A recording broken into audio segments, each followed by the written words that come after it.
Okay, so hopefully this doesn't take too long to get set up.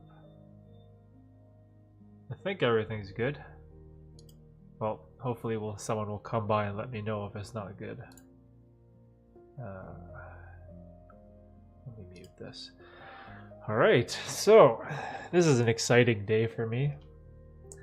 This is the 25th Ask Me Anything live stream that I've had on my channel. When I first started these, I had no idea that these were going to keep going, but I had a lot of fun during the first couple of streams, and I was like, you know what, let's just keep going. And today is a very special stream for me because this is the very first stream in my new house, new office, studio, or whatever you want to call this. Everything looks pretty green. The walls are all green down here, so I haven't had time to set up like my artwork and stuff. That's probably going to go on this wall, or maybe some of my camera gear. But this past week has been super crazy. For anyone that doesn't know, or who is watching the recording of this stream, I had a dream for many, many years of creating a YouTube studio and having a space where I can just concentrate on my work and do the work that I love. Because when you think about things like the meaning of life, the purpose of life, like what you want to do in this world, like this is what I want to do pretty much at the end of the day, right? Like this is everything. And so this was like the main goal that I've had basically for all of the years where I've saved up money, all the years where I've worked, all the years where I've invested money. It was for like this one big goal. And I made a video about it a couple days ago. I think it was 2 days ago, talking about you know, the journey and what happened, and I showed some of the clips from years ago when I was struggling. And even though it doesn't look like you can't see the happiness on my face because I guess I don't express it well, but inside, like I couldn't be happier, right? Hey, Zayan, hey, what's up? How you doing? I wish you all the best. Thanks. Yeah, I'm hoping this is gonna be the first stream in this room of many in the future, and hopefully. Okay, first thing though is I didn't really have time to set everything up, so hopefully the audio and the video is okay because I had to pack up all my stuff, and it was sort of like in boxes, so I was struggling this morning to get everything unpacked and get it all set up, but I think we'll be okay.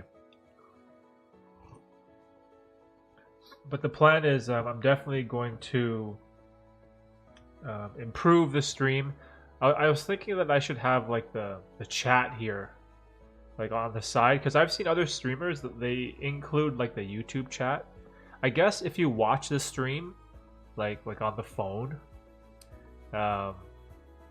you can't really see the live chat replay, I guess. So maybe it's good to have the chat on this side of the screen. I gotta figure out how to do that, and I'll do that for the next one because it took so long to get set up today. Hey Nick, what's up? Wish you all the best. Thanks, bro. Yo, Augusto, what's going on? Augusto, my brother, how you doing? How you been? Well, I went to message you the other day on Instagram, but I think your account was like, you deleted it, I guess. I was like, where's Augusto? I was like going through my friends list and I saw like, it said Instagram user instead of Instagram account. But how you doing, bro?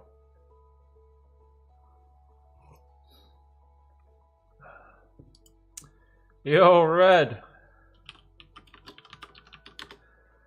What's good, man? Congrats on the studio. Thanks, bro. Thank you. It's I don't know how much you can see. Let me see. Can I zoom this out anymore? No. Okay, so this is zoomed out. So yeah, this has been like 5 years in the making, pretty much. And you guys can tell from like the content I make and these live streams, like this is all I want to do. Like this is what I love to do. And even though I like my channel makes like what $1.50 every day, like it makes nothing. Like it makes peanuts, but it's not for the money. Like I keep doing this because like it's something that I love, right? Like for example, it's a weekend right now. It's Saturday, and most people on the weekend, they maybe want to go out, have a barbecue, see some friends, maybe go to the mall or go shopping. But for me, on a Saturday afternoon where I have the decision to do whatever I want to do with my time, like this is what I want to do. Like this is what I want to do in my free time, because it's not work for me. Like this is fun, right? This is like my passion.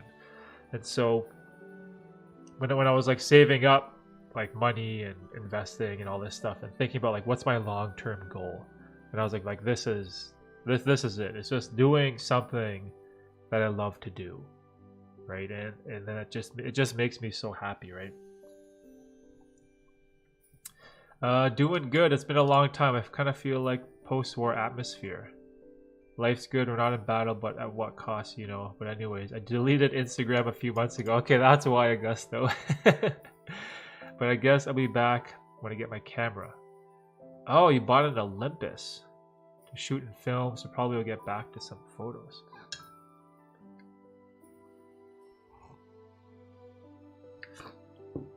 Hard work pays off, bro. More to come. Yeah, man. It's that's what it's all about, right? Like hard work, discipline, effort. Like it, in the end, like you always win, right? It's like that old saying, hard work beats talent when talent refuses to work hard. That's basically what it is, right? Have you thought of working as self-development coach? That's an interesting question. So, yes, I have, but the reason why I haven't is because of time. I think in the future I definitely would like to branch out maybe more into the self-development world. But at the same time, like if I want to be a coach, right, I need to be at a level where I'm super confident in my abilities to help someone out. And when I look at the self-development journey, it's been like 5 years or so, or maybe a little bit longer.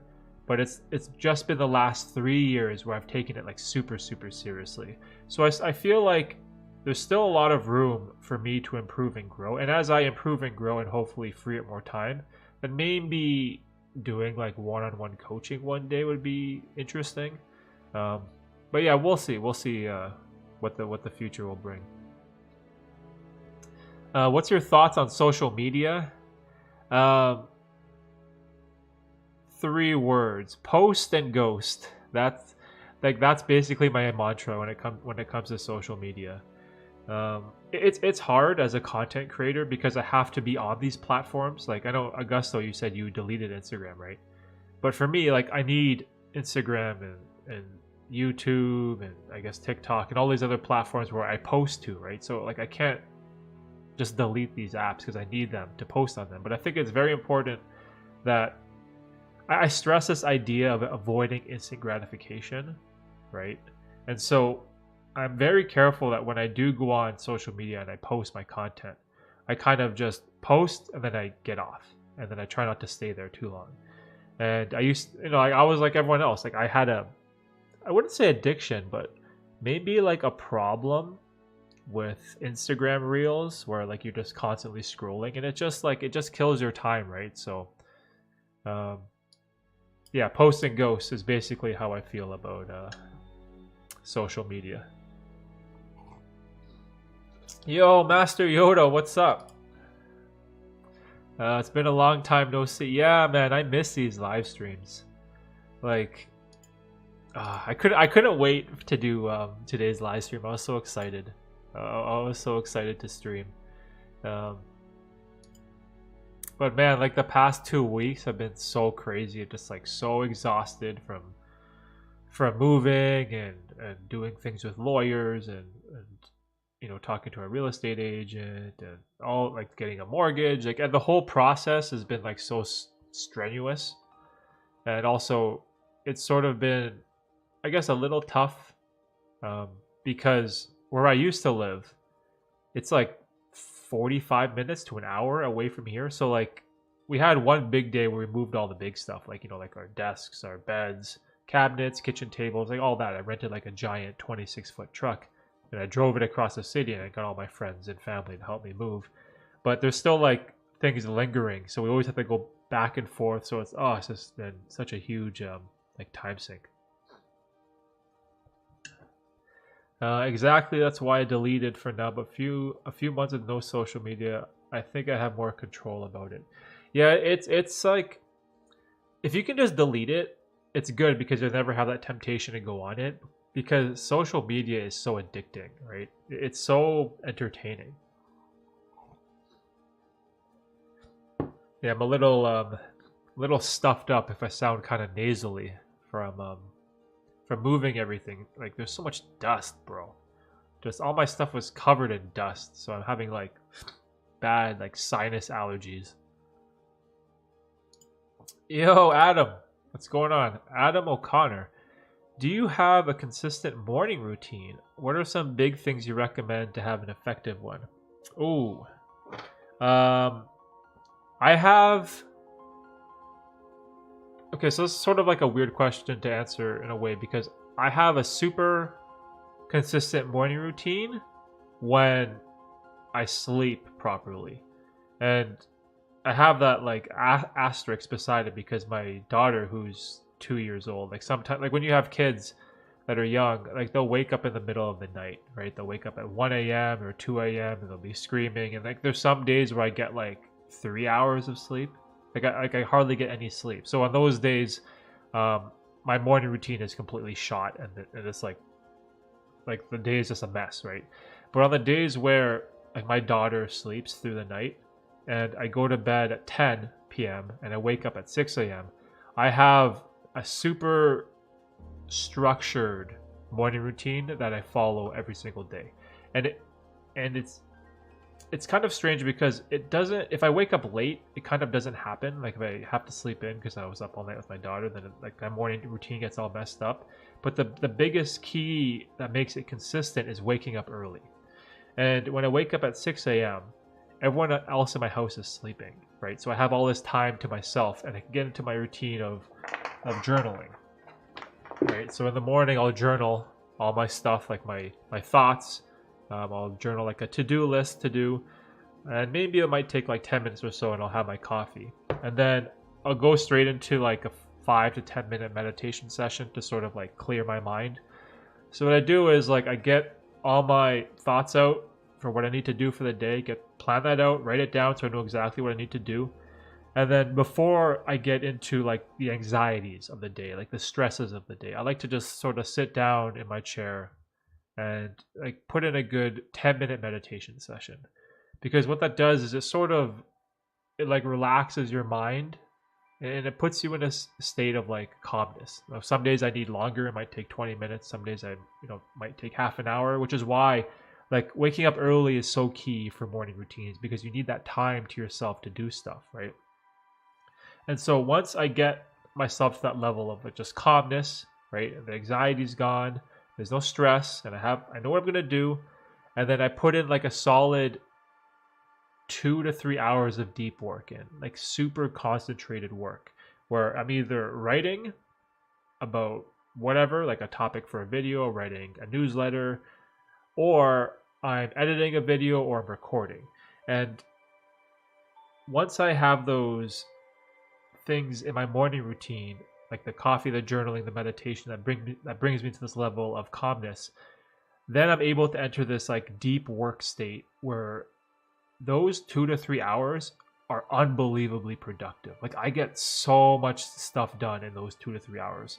Whereas later in the day, like my creative mind, or I guess creative brain, or whatever you want to call it, it kind of just like fades into the abyss. So yeah, I'm like huge on morning routines. But like the thing is like getting to bed at an early enough time in order to wake up early before everyone else, that's the key. Or at least it is for me.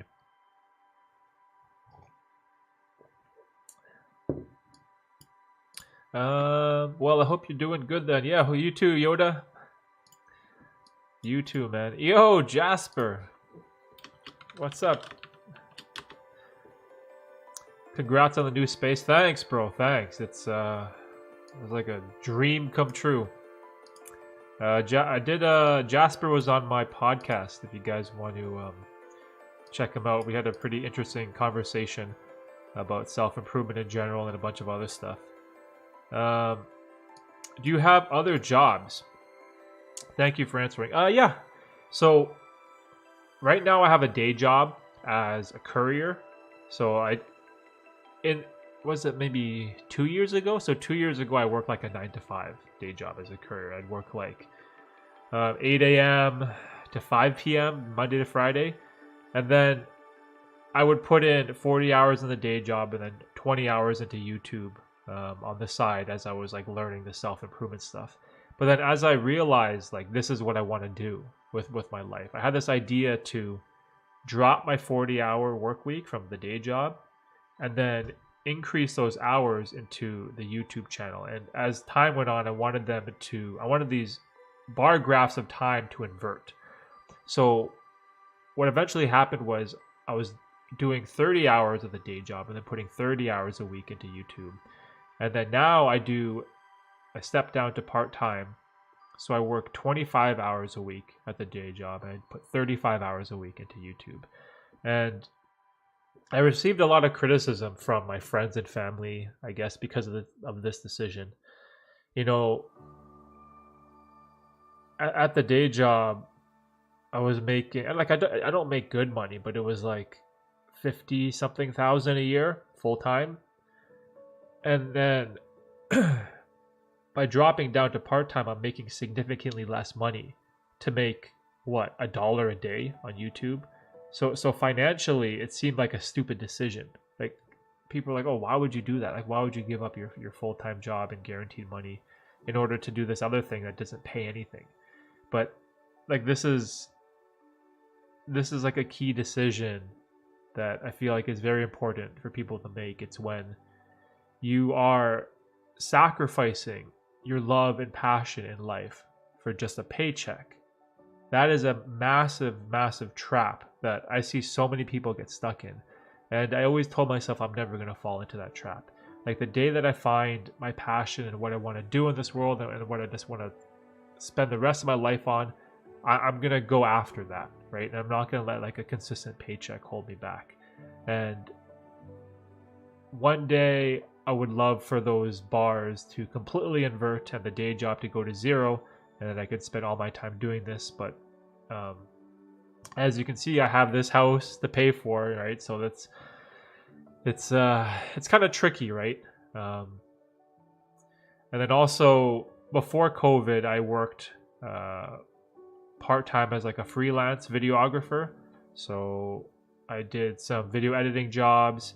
I did some filming jobs for like an MMA gym, an aquarium, a bunch of stuff like that, like typical freelance videography stuff, like weddings too. Weddings were good.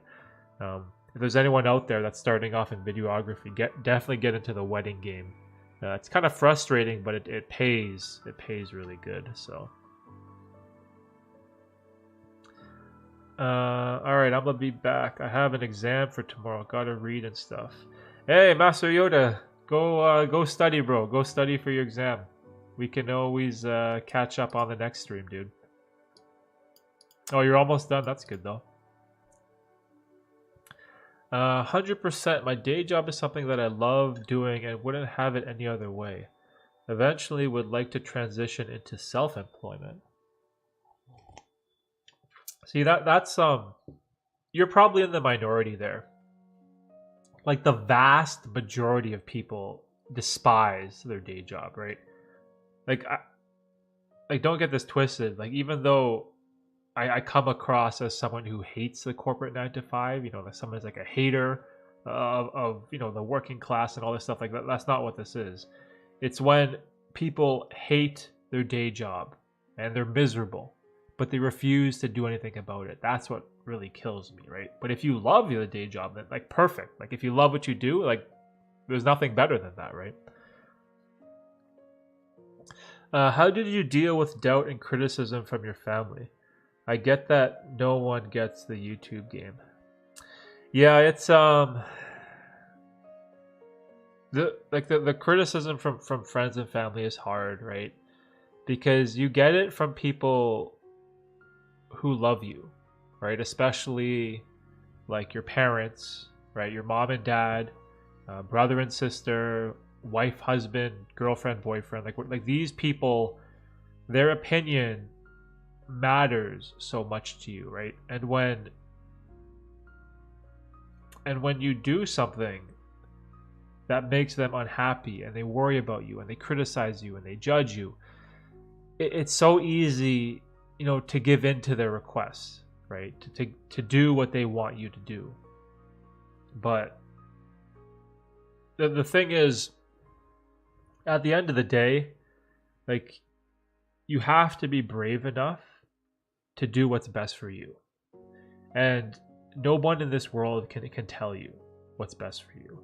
Like, your parents, they can try to guide you, right? They can give you, hopefully, if you have good parents, they can give you opportunities in life. Maybe they can teach you the importance of education, and give you life lessons. Like, there's all these things that, is good about family. But at the end of the day, if you know deep down in your soul, the path that you want to take diverges from the path your family is on, right? You have two choices. You can give in to them and please them at the cost of sacrificing your passion, or you can make the brave decision. And it almost kind of seems selfish too, because you're doing the decision deep down that you know that you'll love and that they're going to hate. But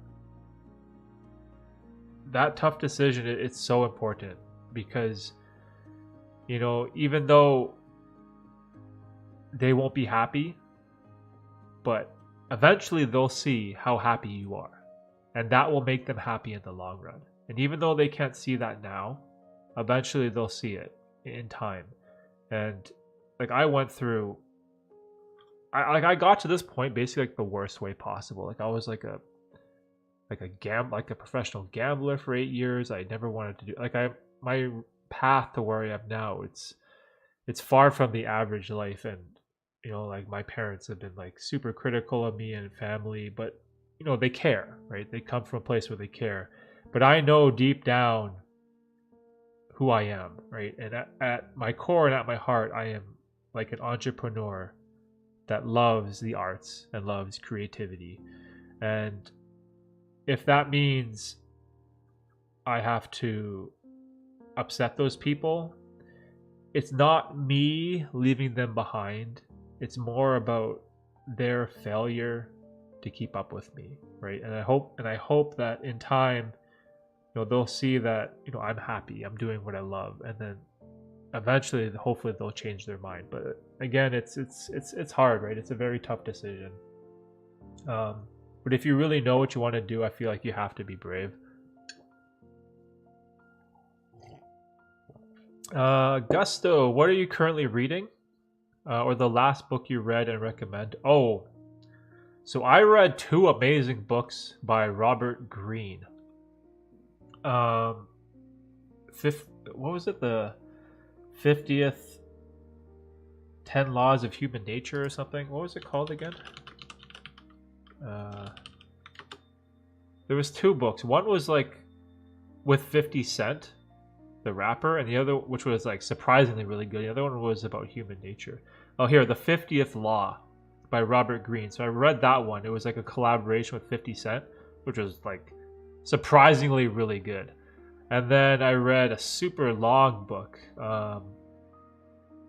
Where was it? The Laws of Human Nature, which was awesome read. Just talked about like human beings and psychology and philosophy. Just super eye-opening book. I think Robert Greene is going to become one of my new favorite authors. There's a couple other books of his that I gotta check out, but lately I haven't been doing any reading again because of the move, right? I'm a videographer as well. Hey, there we go, bro. So you know what it's like. What camera do you shoot with?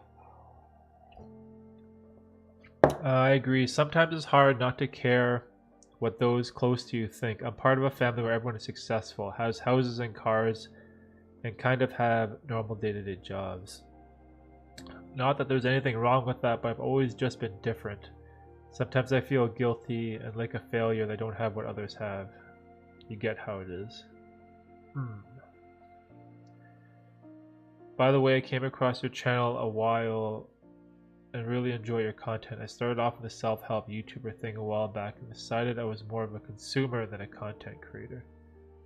In that space, I have a couple random videos like that on my page. Oh, A7S3. Oh, full frame guy. Full frame guy, man. Fancy. I'm an APS-C dude. I do everything Sony, APS-C. I love the A7S3. Oh, it's such an awesome camera. My friend has it. It's so good. That's definitely what you want if you want to be a videographer. Yeah, I know what you mean. It's like people that live normal lives and have normal jobs. You know what's strange about that too? Like the way our society is built, banks reward those type of people, right? Like if you work a normal 9 to 5 day job, right, that pays 40 hours a week, that has a consistent paycheck, you can get a loan for a car. You can get a mortgage for a house. Like you can get all these things in life. But then as soon as you become like an entrepreneur, right, it's so hard to get any of those things. Even for me, like this house, it was a struggle, right? Because the bank is like, oh, how come you don't work full time anymore? How come you're only part time? Or how come your income is down? And what is this freelance side income that you get from Google? Like they don't understand like what entrepreneurs do and make and what our income is, right? And it's almost like you get punished for being different. And trying to get this house, it was like an 8-month process. It was like so difficult because we couldn't afford anything. I couldn't get pre-approved because no matter how big of a down payment I had, they're always like looking, oh, you only have this part-time job, right? You work less, and so you can't make the mortgage payment. It's frustrating, right? Because this is why so many people, they live a normal life. It's safe, it's consistent. You can get a car, you can get a house, and all this stuff, but it's just frustrating sometimes. Yo, Willie, what's going on, bro? Yo, Willie's another guy I did a podcast with. Super cool content creator. My guy back at it again. Oh, dude, you're looking to buy a house right now? Dang.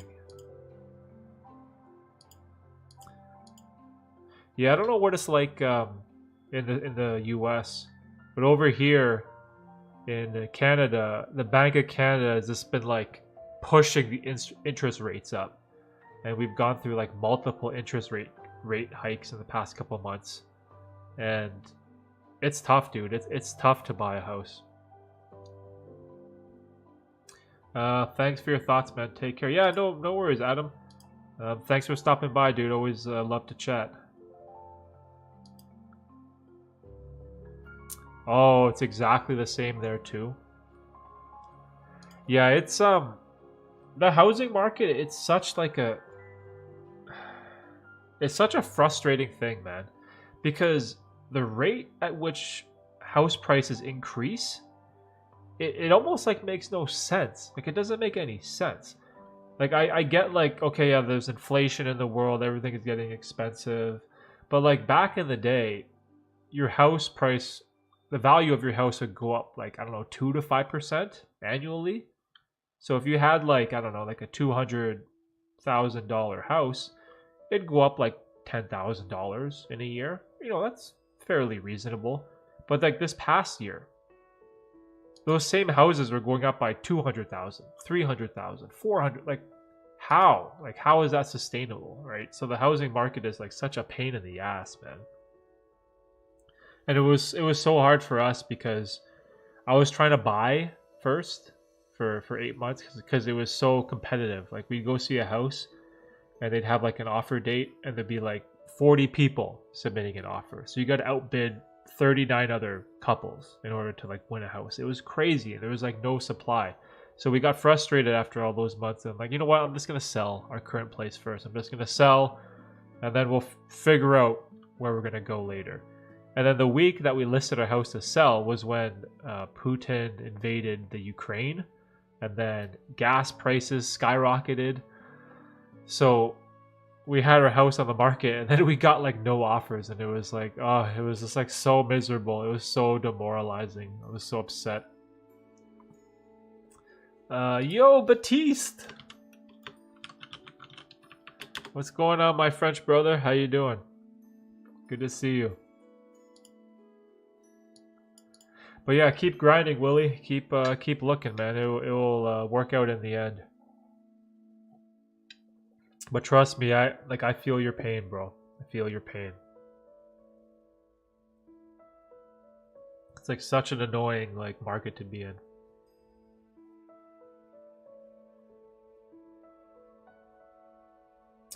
It's wild, and dang, it was pretty recent for you guys. Yeah, like this house that I'm in right now, we moved in like last week.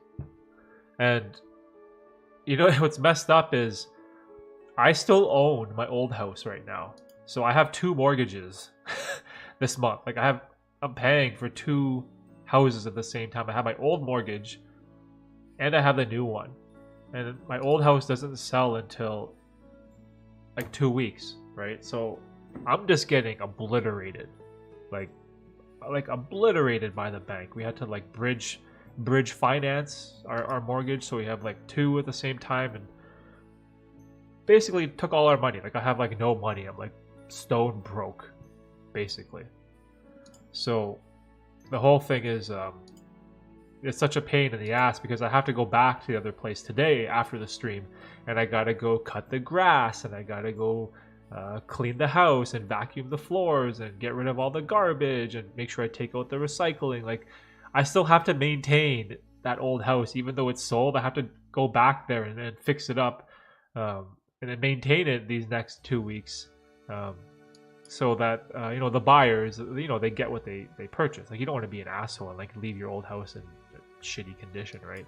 So after the stream, I'm gonna go back and make sure, you know, I maintain it like a reasonable and decent human being would, right? Doing good. I'm pretty consistent with my grind and finally bought a gratitude journal. All right, team gratitude journal. I love it. Yeah, I've been big on gratitude journaling recently. It seems like a strange thing to do, like to write down what you're thankful for, but it gives you this weird sense of perspective in your life, because every day you wake up and you take your health for granted, right? You take your family's health for granted. You take the possessions you have, the clothes you wear, the food you can eat. You take all these things for granted because you become immune to them because they're just there, right? You have a bed, right? You just wake up. I don't know, maybe you live in a safe country or a safe neighborhood. Like you never think about these things.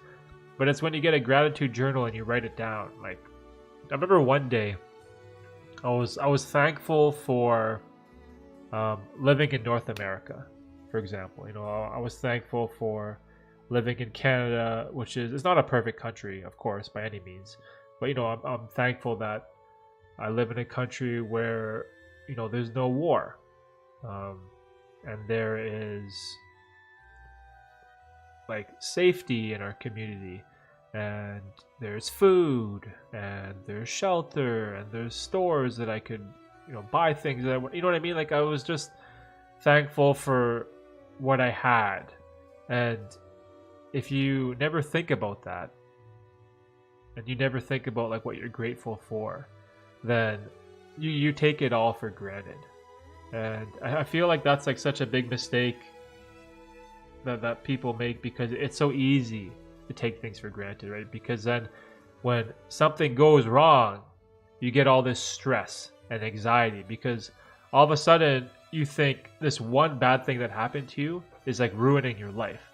But if you practice gratitude journaling, if you practice gratitude, yes, there be like one shitty day where everything goes wrong for you, but if you remind yourself like there's all these good things you have in life, then it reduces the stress and anxiety you get from that one negative encounter.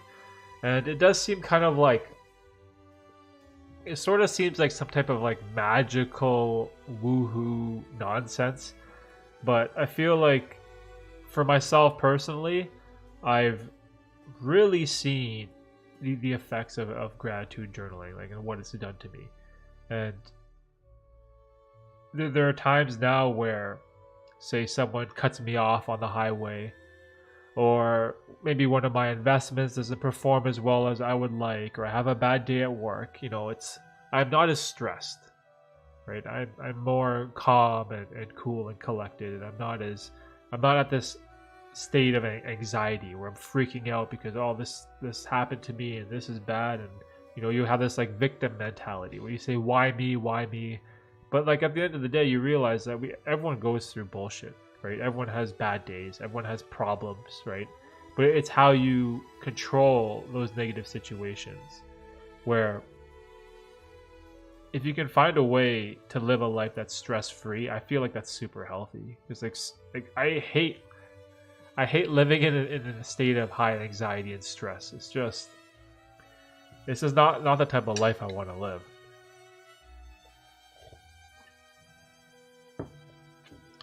But yeah, glad to hear you bought a gratitude journal, dude. That's awesome. Super cool.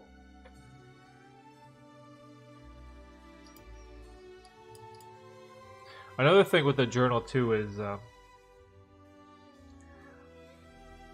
I'm big on not just writing down things that I'm grateful for and like my thoughts of the day, but just writing down goals and lists of things that you need to do.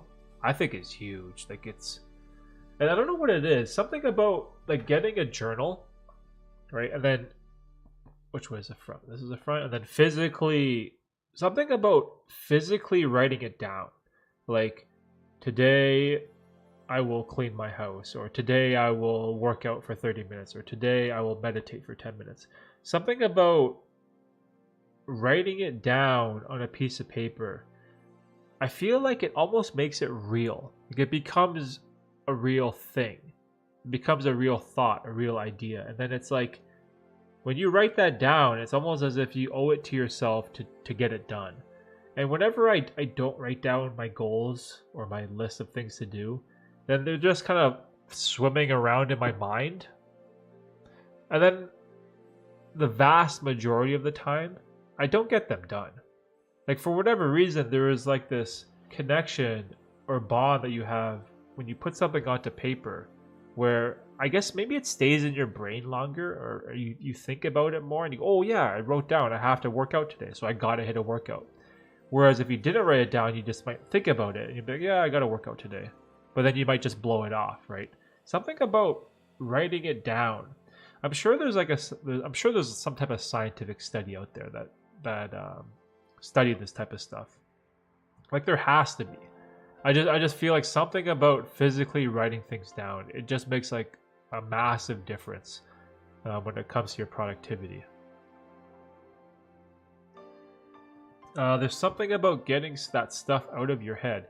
Yeah, like there's something to that, right? Like, I think I talked about this once on one of my previous live streams. Like, I can think my thoughts all day in and day out, and just go through all these ideas and contemplate what I'm thinking about and what I believe in and what I want to do. Like, I can think my thoughts all day long, but it's not until you get them out of your head and put them on a piece of paper that they become real, that they become tangible. And once they become tangible, then you can act on them and do something about it, or get something done. And it's tough to do, because like, I don't want to carry around a journal with me, which is I think which is why I've added it into my morning routine, right? Like journaling first thing in the morning, writing down what I'm grateful for, writing down my goals, writing down my to-do list. If I don't do that in the morning, I feel like I won't do it later on in the day. And then there's this like inherent snowball effect where if I didn't write out my workout to do in the morning, then by the time I get to the afternoon, I probably won't do it, right? And then if I get to the afternoon, I probably won't pick up my journal and write down, oh, I have to do a workout tonight. Like it just compounds on itself.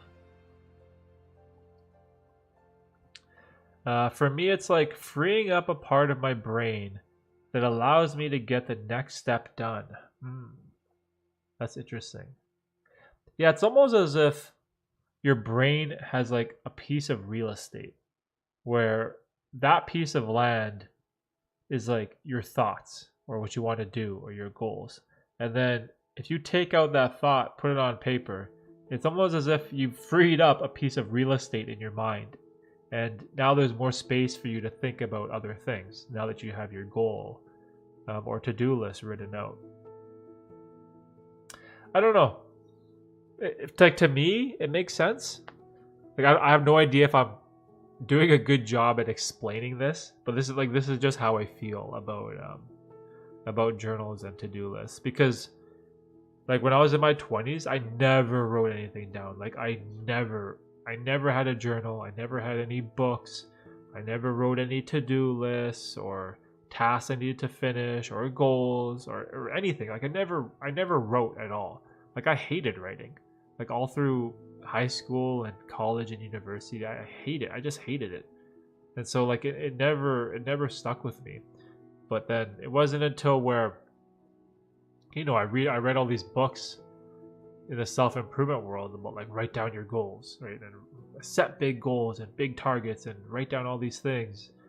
And it works. Like it actually works. So yeah, bro, totally follow and feel the same. Yeah, it's also like me and you, Willie, we sort of come from the same vein. I remember when we talked, you were into like the what was that guy's name? Great author, Greg McEwen.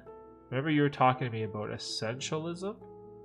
It's probably a book I need to reread. I thought that book was really interesting. Yeah, I think I need to reread that. But yeah, I feel like we kind of come from like the same vein as kind of creative people who think a lot, who contemplate ideas, because that's what like being a content creator is, right? That's what like doing creative work is all about. It's sort of like challenging yourself, thinking outside of the box, you know, and applying all this knowledge that we're consuming. And I had an interesting conversation on one of my podcasts with this guy from Australia, and he told me like he watches all this self-improvement content and then he reads self-improvement books and like he's like in the self-improvement world, but then he caught himself where he was reading it and he was learning about it, but he didn't take any action. And if you don't take any action and do something about it, like if you don't go out and buy the stupid journal, if you don't go and pick up the pen and write down your thoughts or ideas, then everything that we're learning and reading and talking about, it's all for naught, right? It just becomes like useless if there's no application of the knowledge, right? So I think that's probably another reason why the gratitude journal works so well. It's because it's forcing you to act, right? Like just the action of writing down your things. Just there has to be something to that. I don't know.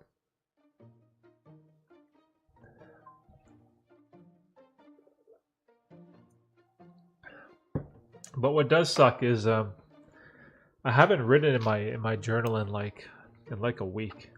Like it was packed away in a the last time I wrote was May 2nd, so it's been 12 days since I last wrote in my journal. Because I remember I packed it up in a box and then like it was like lost in the abyss somewhere.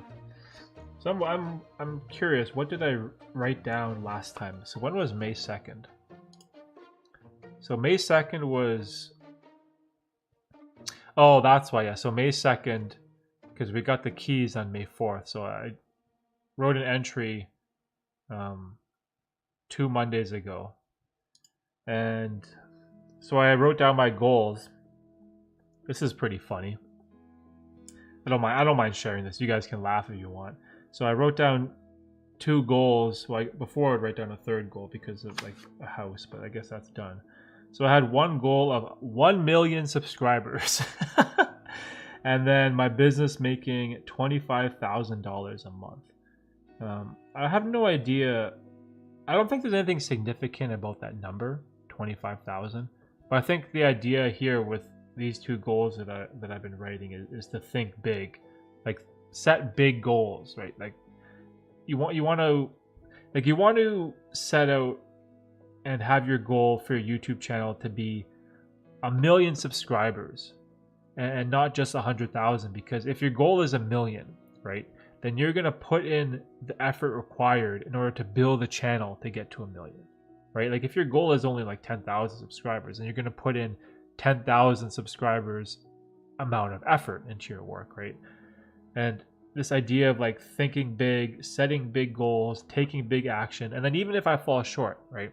Like look, I have what, 2,000 subscribers right now, so it's like freaking not even close. But the way I thought about this was, if I want 1 million subscribers, then I need to be putting in the amount of effort that 1 million subscriber content creator channel would put out. And so, which was part of the reason why I started posting like every single day, and I started posting like some YouTube shorts and other stuff like that. And then the monetary goal of the amount of money per month, there's nothing special about $25,000, right? Like it's like a negligible number. But I think, again, just setting a big goal that even if I fall short and maybe just make like 5,000, like that's pretty amazing, right? And then my to-do list, I had meditate for at least 5 minutes, edit 2 YouTube shorts, take my daughter outside to the park, and plan for next week's videos. Yeah, so that was my last to-do list and goals that I wrote in my journal. Now that I got it back, and this setup, it's still not done, but at least I'm generally set up where I can start creating more content. I can get back to the journaling.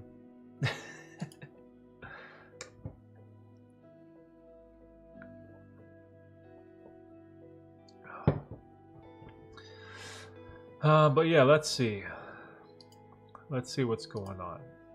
Let's take a look at the channel. Why not? We got a moment here. I just want to pull up my analytics. I consider YouTube analytics as,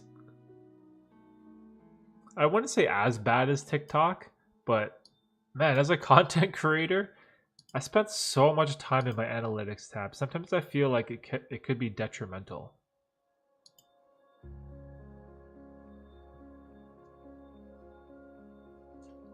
Let's see. Yeah, so we're approaching 3 years of content creation. So so it's like generally started in June 2019. Wow, that's wild. Man, that's like 3 years, boys. 3 years of creating. So true. Yeah, I'm sure. I'm sure you go through the same struggles that I go through, Willie. Where you do you have the, where's my phone? What is it called? It's like a YouTube analytics. No, it's called something else. Oh, YouTube Studio, that app on your phone. Like, I always go to this stupid app and it shows you on the front like how many subscribers you have, how your channel has been doing the past 28 days. And I'm always like doing this. I'm always like refreshing, and those days like, oh man, I gained like 2 subscribers today, and you get like that dopamine rush or that like adrenaline boost, and you get all excited, and it's like, oh. And then I realized, what's the difference between scrolling through your YouTube analytics and just scrolling through TikTok? It's almost the same thing. You're just like wasting time. But I always justified it in my mind that, oh, YouTube analytics are so important. You need to look at your click-through rate. You need to look at your attention rate. You need to look at how your videos are doing in order to build a successful channel. But then I was like, man, that's not healthy, bro. Like, it's not healthy to always be like searching for, because it's just like instant gratification. It's like that dopamine rush. Like, did I get a new subscriber? Is a video popping off, right? Like, how are my views doing? Like, did I make any more money like yesterday? Like, it's just this horrible thing where I've become more self-aware of, I guess. But again, it's tough because you do need to be in your YouTube analytics, right? You need to find out like, okay, this video is not performing well. Like, why? Is the retention bad? Are people leaving at a certain point? Is the click-through rate terrible? Is the thumbnail bad? Like, there's all these things that we need to do as creators. But I feel like if you spend too much time getting lost in the analytics, then it just sucks your time and prevents you from creating more content. And this is sort of why I really like YouTube Shorts. It's like, do you make shorts, Willie? Let me see. Let's check out Willie's channel.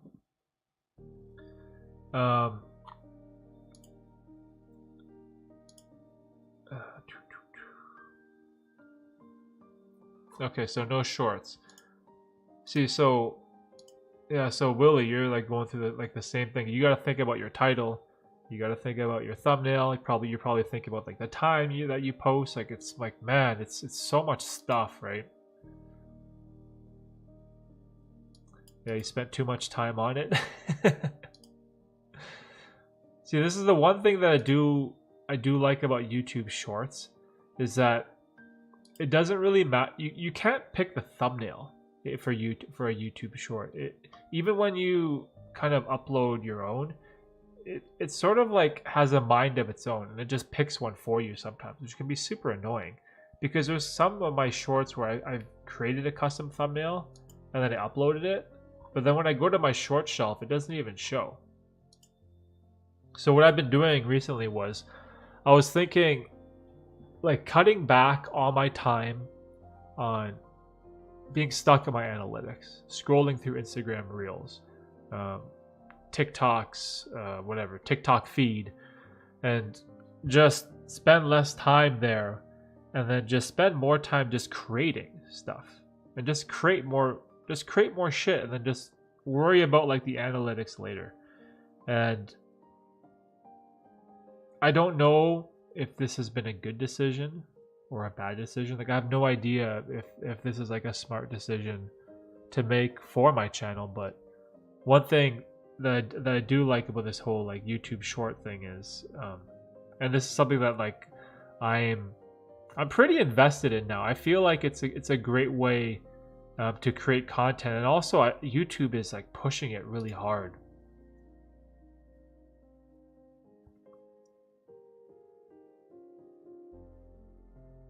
Oh, you should have some shorts? Wait, what happened? I was just on your thing. Oh, it's because I was on your homepage. It doesn't show you. It doesn't show your shorts on the homepage.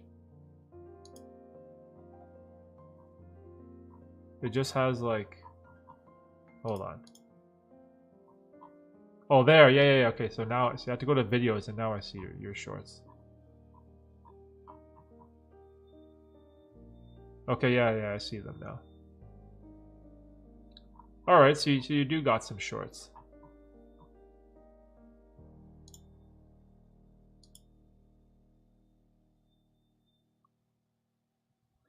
I try to depend on the desktop, so I don't spend much time on it, but it's wild. Oh, bro, that's funny. Oh my gosh. See, I feel like all of us content creators, we go through like all the same struggles. We go through so many of the same struggles, bro.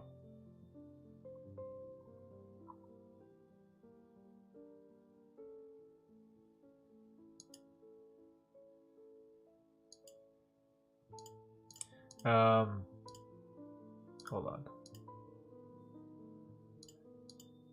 So yeah, the shorts thing.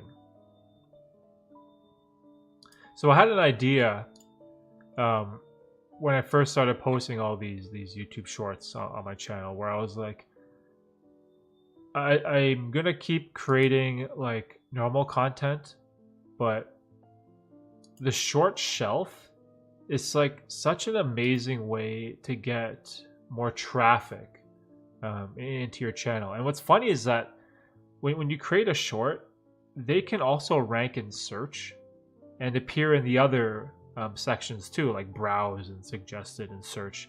But normal videos, they can't show up in the short shelf, right? Only shorts can. And so I was thinking like, maybe there's like a piece of the puzzle, a piece of the pie that I'm missing there. And then I had a couple of shorts like take off and do really well. Like I've had, let me see, 1, 2, 3, 4, like 4 YouTube shorts do like really good in the past month. And the thing that I really like about them, it's like I'll just get my camera, hit record, do like a quick 20-second video, and then I'm done.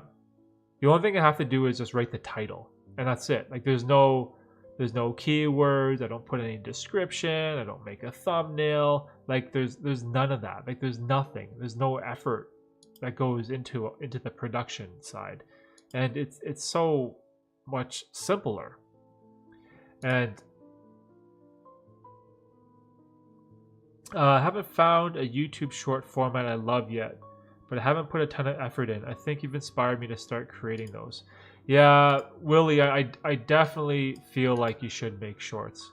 So I don't know if you heard this story before, or if I mentioned this, but like I had 2 friends that recently went to New York for the Samsung Galaxy event, and it was like a event hosted by Colin and Samir with YouTube in collaboration with Samsung. And so all these creators went to New York for this event, and they all thought YouTube is gonna talk about the platform and analytics and what they plan on doing in the future. And the whole event, the like 99% of the event was all about YouTube Shorts. And one of my friends was like, is this a YouTube Shorts convention? Like he thought it was like, is this supposed to be about like the new Samsung Galaxy S22 Ultra and YouTube? But the whole thing ended up just all being about shorts. And then one of my friends also who works full-time as a content creator, he told me like all his brand deals that he's getting, all his sponsorships and deals that companies are offering him, they're all on shorts. Like everyone just wants shorts. And I feel like because of TikTok's popularity and then the rise of the vertical format content and also the Instagram reels, right, and all this stuff, it's like there's like this high demand for YouTube shorts. And in the business world, like this is like business 101, right? Like when there is something that has high demand but extremely low supply, that is like the perfect market to get into. And that's exactly what YouTube Shorts is right now. It's a market where there's extremely high demand but such limited supply.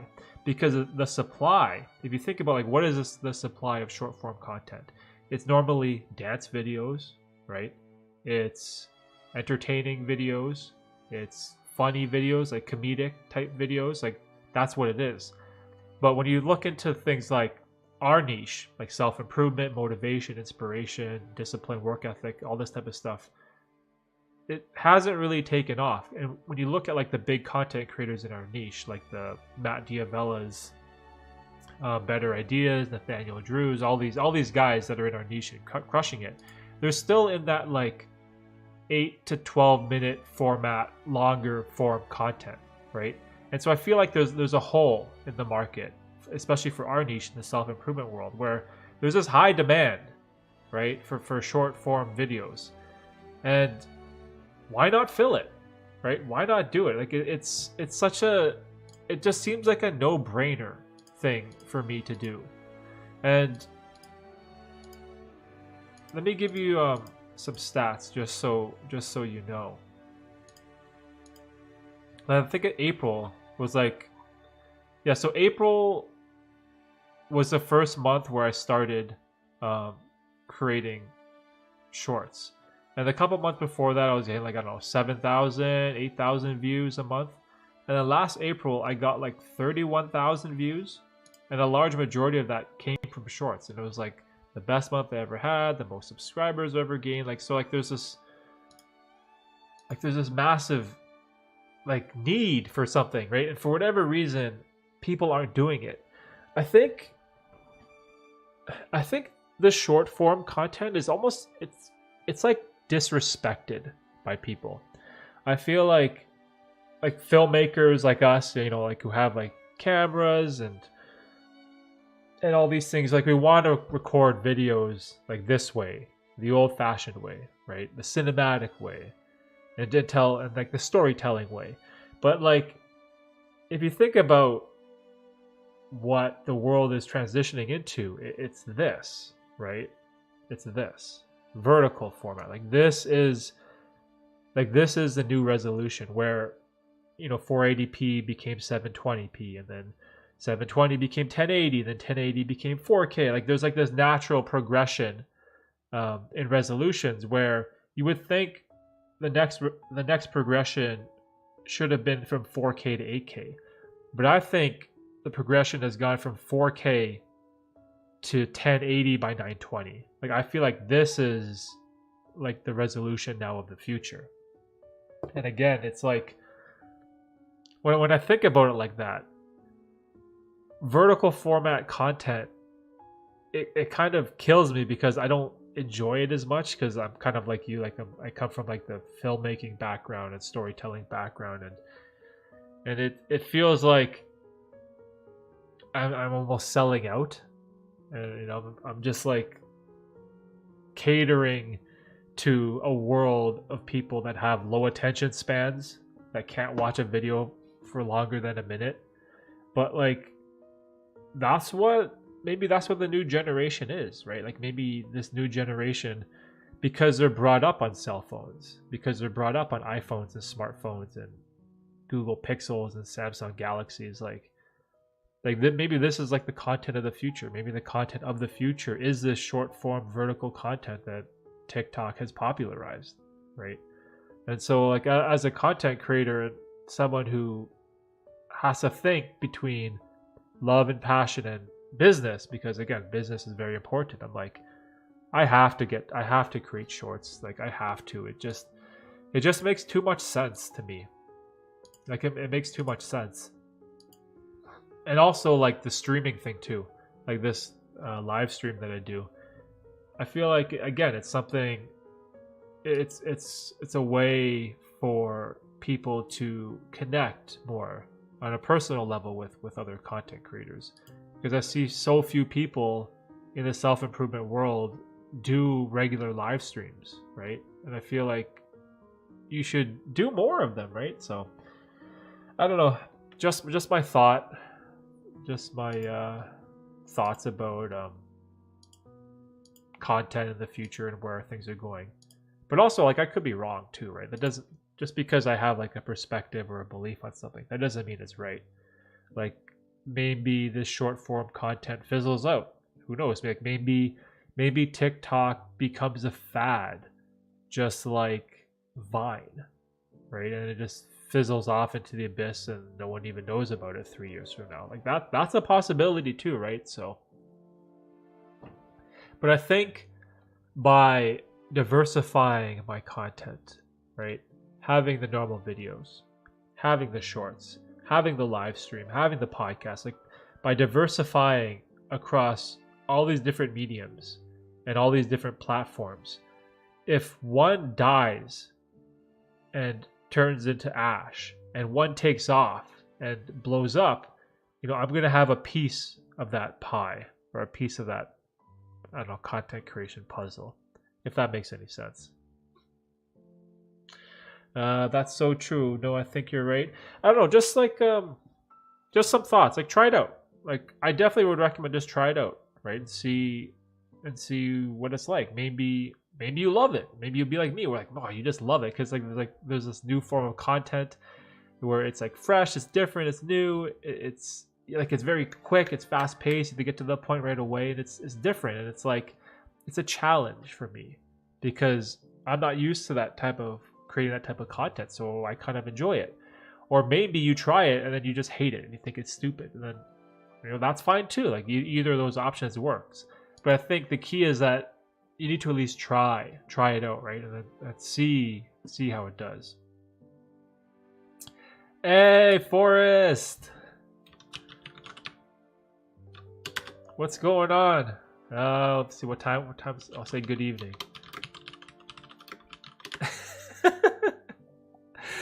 How you doing? What's up, Blurta? How is life? Good to see you.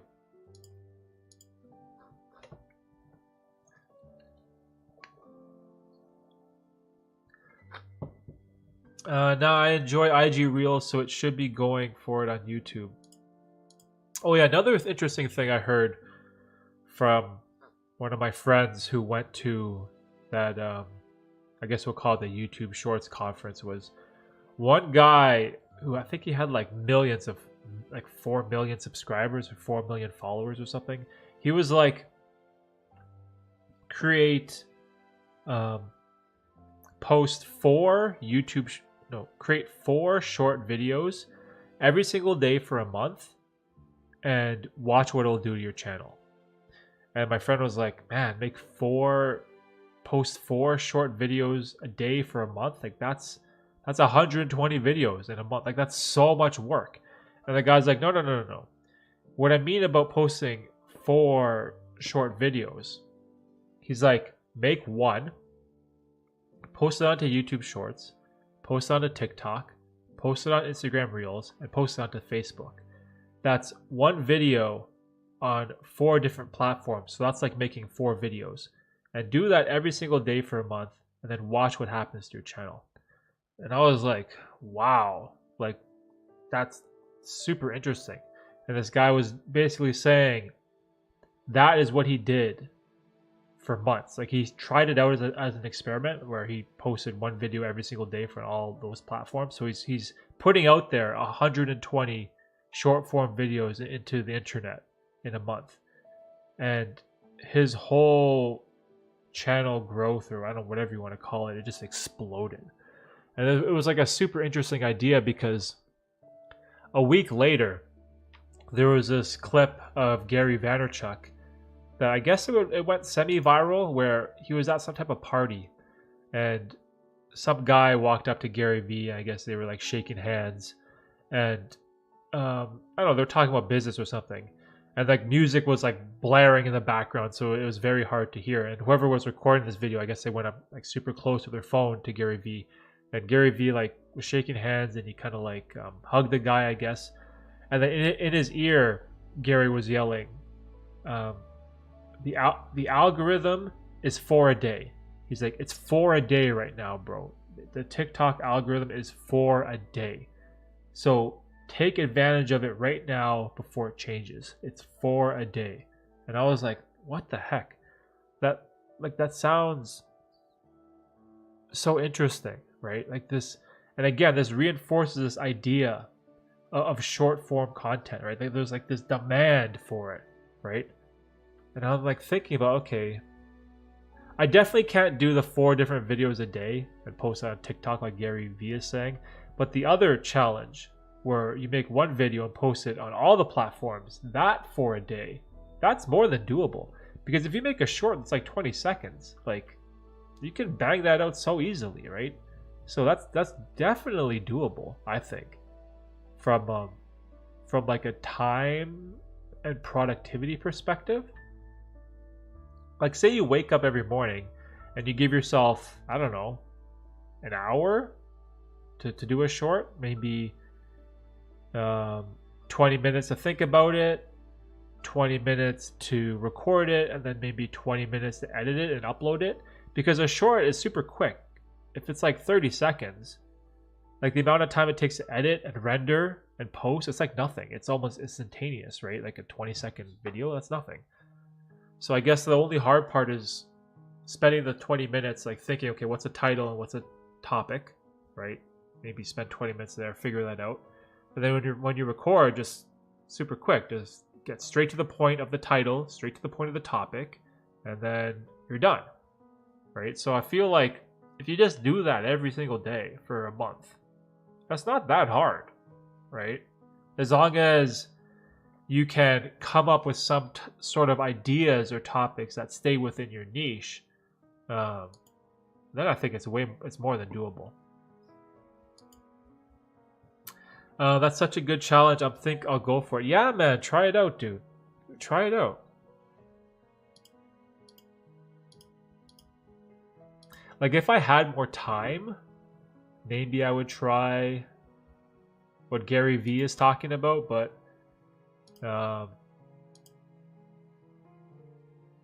making 4 different short videos a day, that becomes a lot more difficult, right?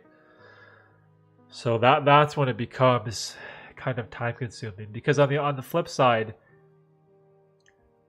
I guess you don't even have to make one every day.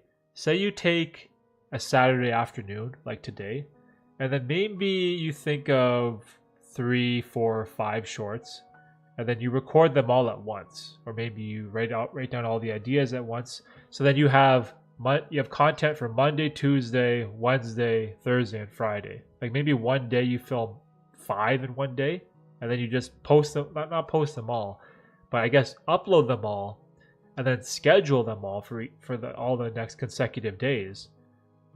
That's probably more reasonable too, right? Because then you have like 5 days off during the week where you don't even have to do anything, right? So I don't know. I'm just I'm super, what's the term? Bullish? Yeah, bullish. I'm super bullish on shorts.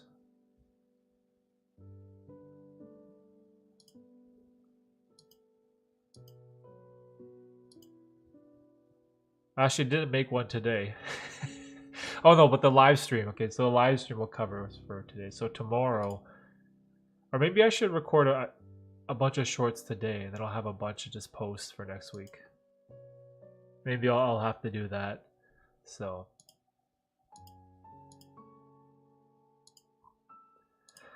oh, there's just so much I have to do.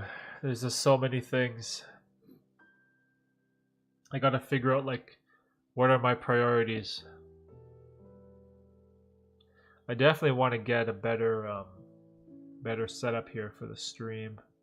There's like a window here. The highlights are all blown out. That's okay, unless I use my head to block it. I sit like this. Yeah, I gotta figure out what's a better background for the stream. I gotta do that, plan out the shorts, and we'll see.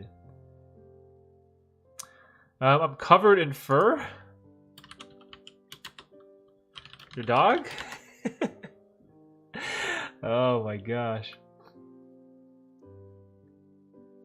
How's it going, Forrest? How's life? Did you just have dinner?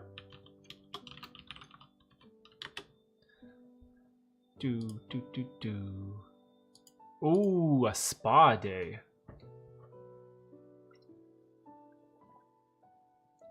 Oh, that sounds amazing.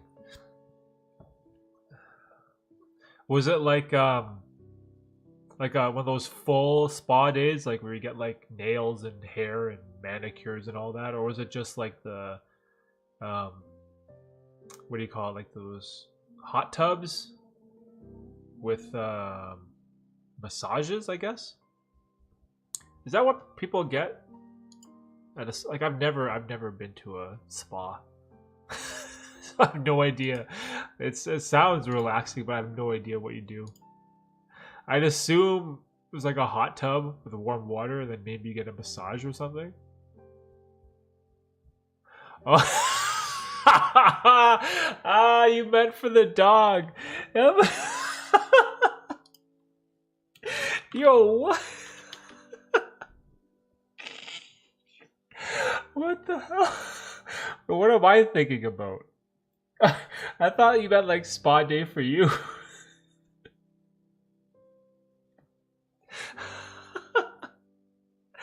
Oh my gosh, that's funny.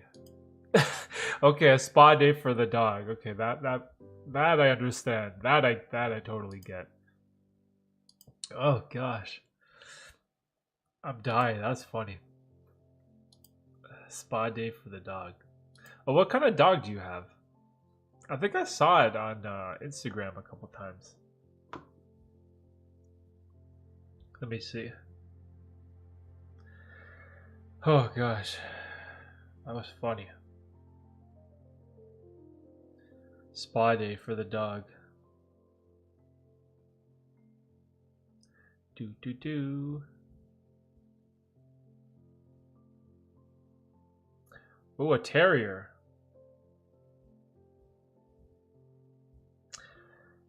Yeah, I had a Yorkshire Terrier. Ah, such a good dog. It's the best. I love dogs. Unfortunately, he ran away and got lost. I think I've told that story before. Tina has a dog. It's upstairs. It's super old. I think it's like 17 years old. Tina's dog. It's like, what is that in human years? It's probably like over 100. But it's a Chihuahua and what's the other mix? Oh, Jack Russell. It's like a Chihuahua and Jack Russell. Yeah, that's crazy. Tina's dog is like her dog still moves around well, can still run around. Um, she just kind of has like the dog's hearing is not as good, and then her teeth are like all like rotten, which is like pretty bad. But yeah, 17 years Tina's dog, and like still going strong. Like still eats the kibbles every day. Still goes outside, no problem.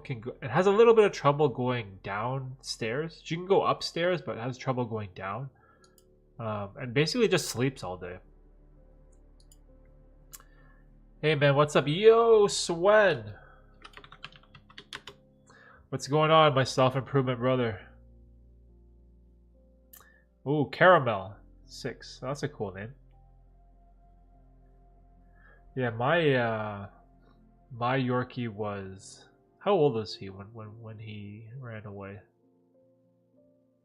It was when my parents moved. So when was that? Like 8 years ago? When did my parents move? Can't remember. Yeah, I don't know how old my dog would have been if he was still here. But yeah, 6 is a good age. Yeah, but Tina's dog at 17 is it's wild. It's like indestructible. And it's not like the dog gets any special treatment. Like it eats kibbles from Walmart, like Walmart kibbles. It doesn't go to the vet because it's never had any health problems. It just sleeps all day long. Like the dog loves its crate, so it's like sleeping right now. And for whatever reason, it's just always been super healthy. It's just so strange. Yeah, I love dogs.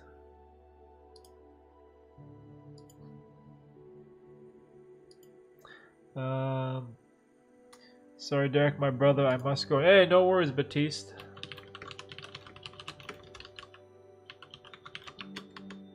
Have a good night, dude. All the best. We'll catch you in the next stream. Have a good night. Have a good weekend. Hope everything is well in France. Let's see. Nothing much. Editing videos when I can. Working outside. Removing branches of very high trees. I don't know if you spell it threes or trees.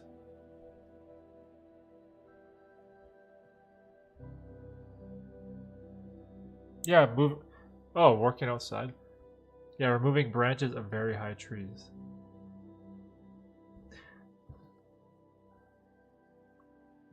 Yeah, bro, I watched one of your videos. Can't remember which one it was, but you were like, you were holding this like random ass thing and using it as a microphone. I thought it was pretty funny. I had a good laugh. That was good. I like the animation. Animation is cool. Did you study like not study? You don't have to study. But are you like learning to become an animator, or just like something you learn on the side? I definitely like the animation of yourself. It looks good, dude. Take care, y'all. Where is Teddy? Teddy. Oh. I have no idea. Like, if I could show you, like over to my right, there's this like boxes everywhere. Who's the animator? Swen. Yeah, Swen. He had like let me see. He has like an animation of himself. It looked kind of cool. Let me go to his channel. Ba, ba, ba, ba, ba, ba, ba.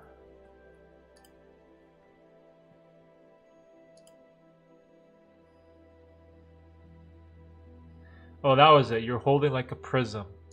It was like a glass.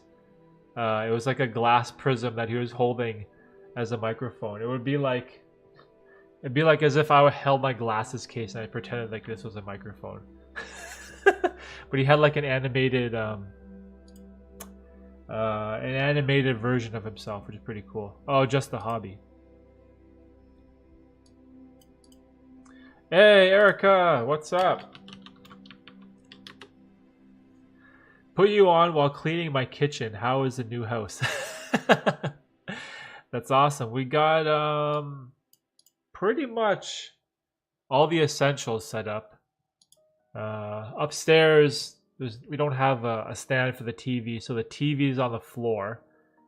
All the kitchen stuff is set up. All the appliances works good. Figured out the internet. What else?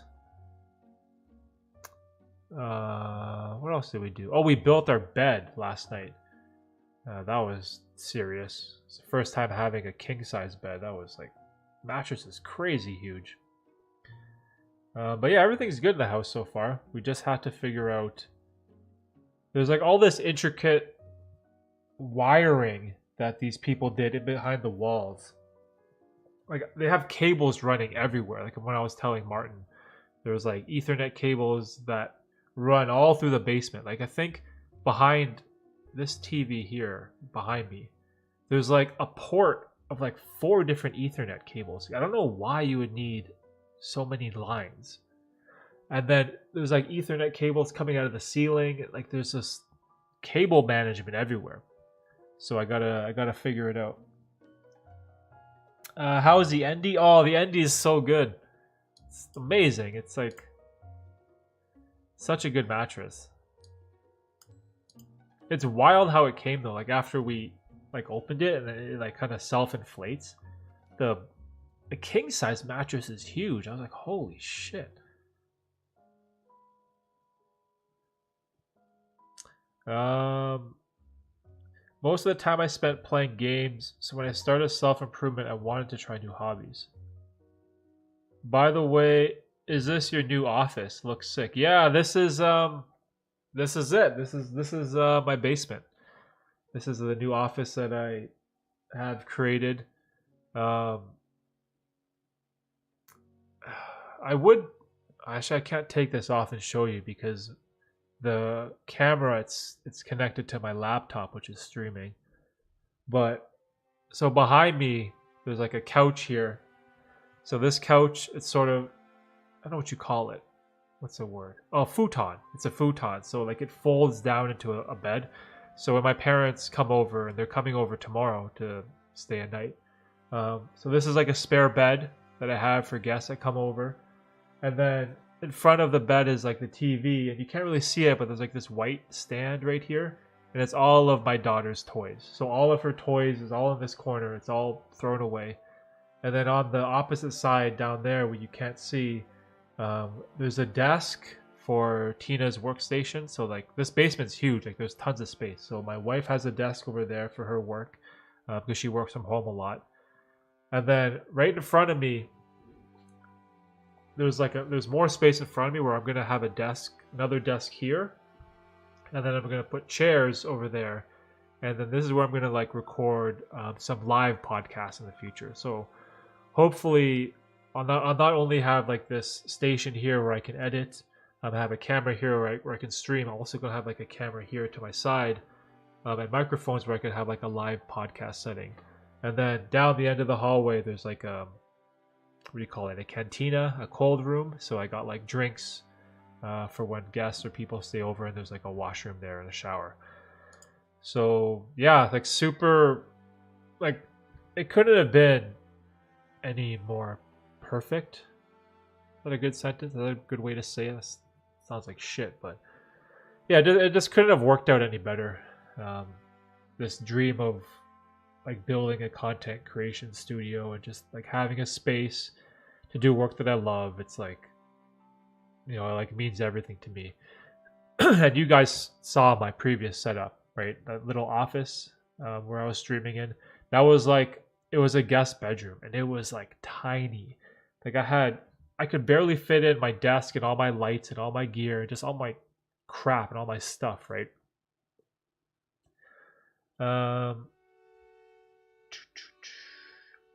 Are you in the basement? Can I see the gaming chair? No chair. This is just like a normal chair. This is actually my gaming chair. I threw it out because it was like 15 years old, like the normal chair that I had at the old house. Because I didn't want to bring a 15-year-old chair that was falling apart. So like I left it outside on the curb, and someone came and took it right away. And this chair is actually this is Tina's chair, my wife's chair. I just stole it from her so I could use it. Once I figure out like budget, if I even can save up some more money, I'm gonna have to buy a proper chair, maybe buy another desk, and also I want to put like my paintings here on this wall because everything here is green. Like this whole basement it's all green, right? And it's just like, I don't know, looks like shit right now, but I'll figure it out. So I'm gonna I'll probably put like my lenses and camera gear here in a case, and maybe have some of my paintings up there. I don't know. We'll see. Like the old room. But yeah, it's all right. So we'll see. The only gaming channel I follow is Penguins. Penguins. What's that? Sorry, I'm behind. I'm behind on the comment section. Or the live chat. Let me see. Penguins. Yo, 10 million subscribers. Oh, this guy. I've seen this guy before. Damn. 10 million subscribers? Holy shit.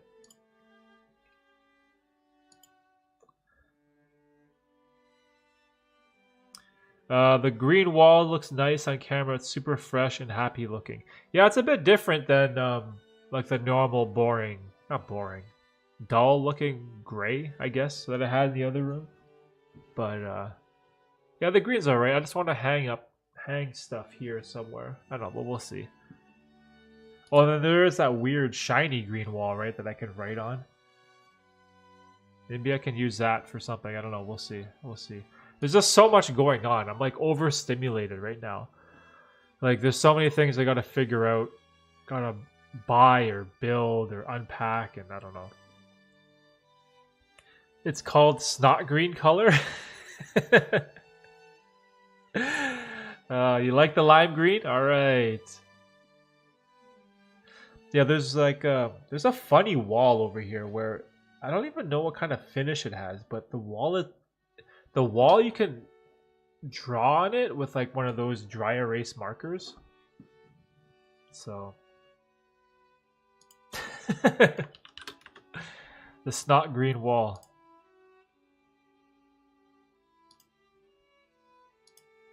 How do I get rid of this emoji thing? Oh, there we go. But yeah, this is gonna be the space where all the streams will happen. And the other thing too that's good is like I don't have to set up all my stuff. Like I can have I can have all my cameras. I can just leave them in place. Like before in the old house, like I'd have this camera that I'm using now, and I'd have to set it up and have the live stream. And then when the live stream was done, I'd have to take it all apart and move it because there wasn't any room in my old office to like film in different angles. Whereas now, like I have all this space, right? So I'm just this camera that I'm using. I'm just gonna leave this as like my streaming and podcast camera, and then I have like my other ones, which I'll set up over there, and then we can figure out how it goes. But yeah, super excited. There's gonna be a lot going on, a lot to work on, a lot to figure out. I'm hoping to have some in-person podcasts, which should be super cool. Now that the whole COVID restriction stuff has sort of died down, maybe some people will feel comfortable like doing like an in-person podcast. I don't have to always do them online, so we'll see.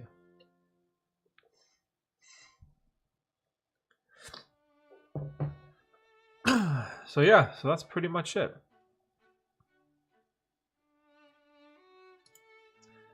Um, 3 years ago today, Daenerys burned King's Landing. Oh, wow. Has it really been that long already? It's been 3 years? I think that was the most... Wait, no, that wasn't the season finale. That was when,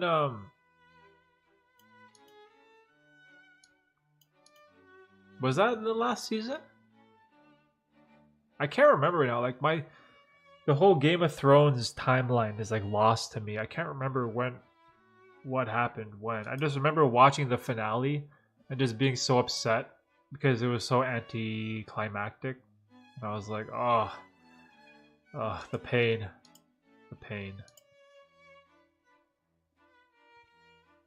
Isn't there going to be a new show though? I haven't watched like any TV or anything.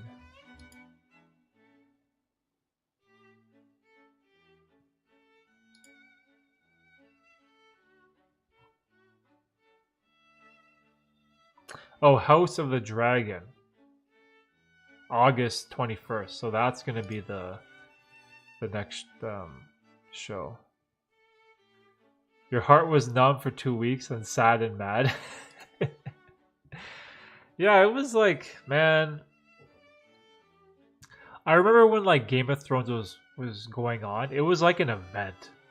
Like it was like an epic event where like every week, especially at work, like when you go into work on, I guess on Monday, like everyone was just talking about Game of Thrones. Like everyone was like thinking about what's gonna happen or making predictions on what Jon Snow is gonna do or where Daenerys is gonna go. Like there was so much conversation about the show, and it was so exciting. I just loved that we lived through that excitement of it being live. In the beginning, it wasn't as good because there was a lot of people who read the books, right? So they kind of knew what was going on. But then as you got into the later seasons, the TV show surpassed the books, right? Because George R. R. Martin is like he's so slow with writing that no one knew what was going to happen. So everyone was just theory crafting, right? And thinking like, oh, maybe Jon Snow is this or Tyrion is going to do that, and it was just like so awesome. I loved that whole time. But then the way it ended and they wrapped it all up, it was just like, I guess the word I would use was, it was so unsatisfying to me. I just thought it would have, like a show that epic with that like that much build up for years and years and years, it just ended in such a dull way where I was just like, ugh. And I remember seeing like petitions where people were signing some petition where they wanted was that writer DB Weiss or something? They wanted that guy to redo it or refilm it or something. How do you think your life has changed since starting YouTube? Oh man. It's changed in so many ways. You know what? I think the biggest change for sure was it's just the discipline that I have now of productivity. I think is like the biggest change for me, because in the past, right, like on the weekends, like for today for example, it's Saturday. Before I started YouTube, on the weekends I was thinking like, okay, let's go play basketball, and then let's go to McDonald's or something and get lunch, and then let's go to the movie theater and watch a movie, or let's go to a friend's house and do something, or maybe we'll catch up on this Netflix marathon session. Or like in the past, my weekends were centered around entertainment and socializing and spending money and leisure and enjoyment and just having fun. Like before YouTube, this is what my weekends were. It was like this idea where I work Monday to Friday, you work 5 days in the week, and then you enjoy a 2-day weekend, right? Like which is normal, like which is like so many people do.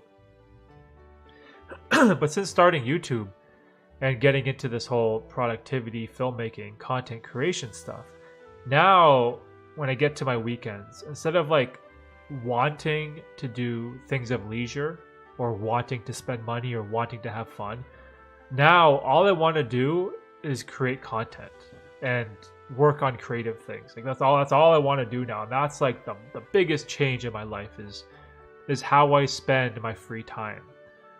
And it's just finding work that you love to do where I don't need a vacation.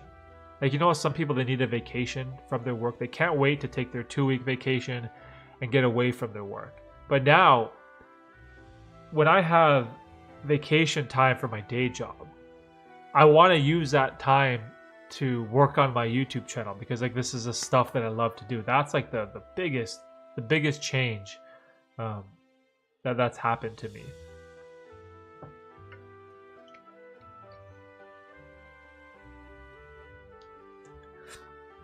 But at the same time, like some things aren't all positive, I guess.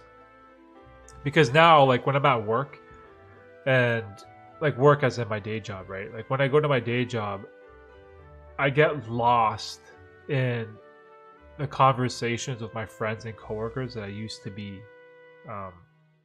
in part with. Because in the past, we talk about like Game of Thrones, or we talk about the Raptors basketball game, or we talk about the Leafs, the hockey game, or the Avengers, like pop culture stuff. Like we were always like, talking about things like that. And there was like a group of us, we just like shared our opinions. But now when I'm at work, it's like, like what did you watch last night's season release of the Ozark? Like, yeah, I binge watched the whole thing on Sunday, spent like 10 hours, watched the entire season. And then I was like, oh yeah, this part was so good and this and that. And then I'd be like, oh, I didn't watch it. I don't know what happened, right? They're like, oh, you didn't watch the new season just came out? I'm like, oh, no, I didn't.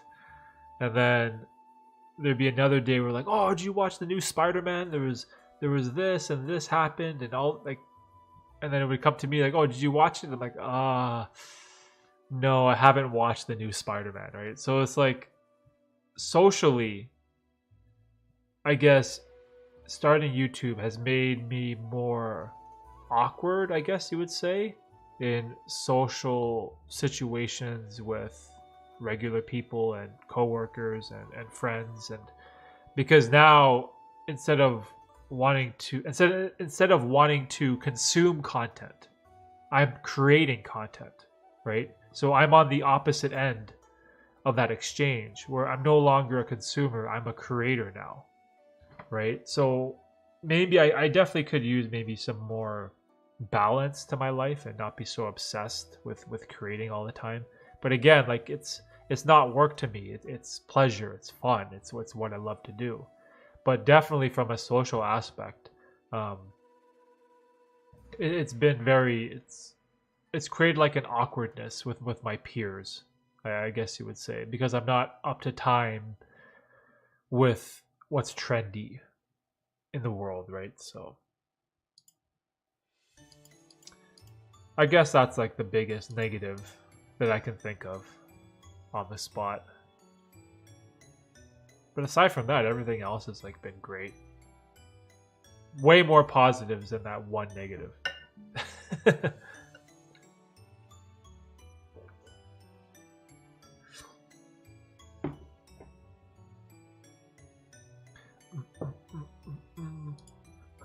And I can only imagine like how much more it will change once things start growing or getting a little bit bigger, but we'll see. We'll see. Right now I'm in a good place. Everything is like it's manageable, so ba, ba, ba, ba, ba. But one thing I wish I could do is record more podcasts.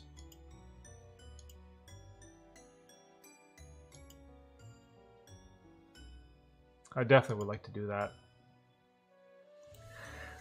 You could review a movie once in a while. Yeah, we could. Or we could talk about it on the stream. That would be good too. Or maybe like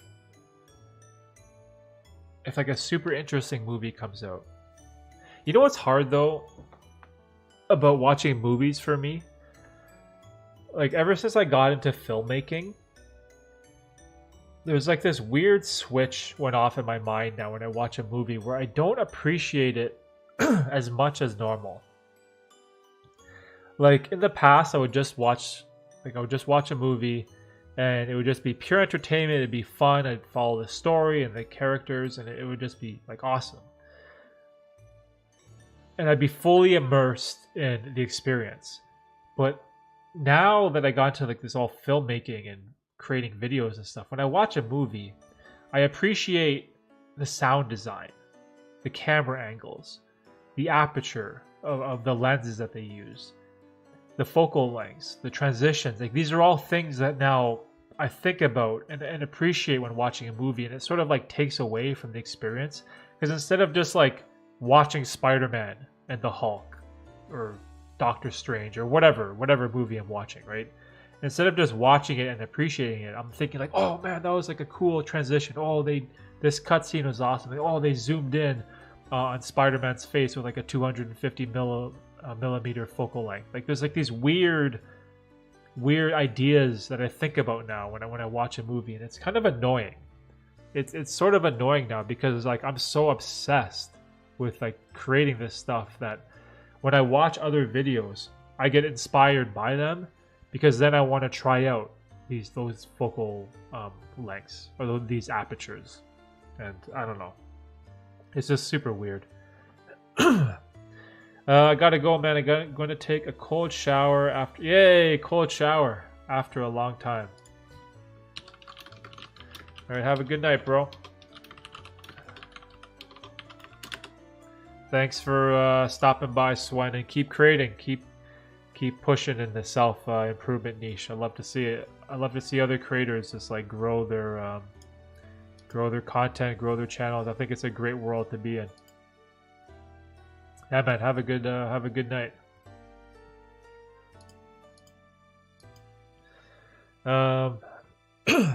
Yeah, like for example, like the new Spider-Man movie. All I hear is like how amazing it was. And I still haven't watched it. Like I still haven't watched the new Spider-Man. And even then I haven't watched. There was another movie that came before it, like in the Marvel timeline. The Immortals or the Eternals or something. Like there was some other Marvel movie that came before it that I haven't watched. Like just recently, me and Tina, we watched the Black Widow movie, so that's how far we're caught up. And I think there was also Shang-Chi or something, right? I didn't watch that either. And that was like, what, last year? It's so bad too, because it's like an Asian representation, you know, in Hollywood, and that like, you know, that like resonates with me and Tina, right? So, oh, that's it. The Eternals. The Eternals. See what? There's a new Doctor Strange. Oh my god. Oh man. Okay, so hold on. So I have to watch. What's the order? Is there an order? Like there's Eternals, Shang-Chi, Spider-Man, Doctor Strange. Oh my gosh. So that's like 4 movies that I'm. Okay, let me see. Doctor Strange. Is this it? Doctor Strange in the Multiverse of Madness? Oh, it came out May 6th. Oh my gosh. Yeah, see, that's another one I gotta watch. Okay, so what's the order though? Like, I need to watch these in order. So I think, is the Eternals next for me? Like, when did that come out? See, Eternals came out in 2021. Oh my god. Angelina Jolie is in it? Kit Harington? I feel embarrassed. Came out November 2021. Okay, so that's November 2021. When did Shang-Chi come out? Shang-Chi came out September 2021. Wait, so Shang-Chi first and then Eternals?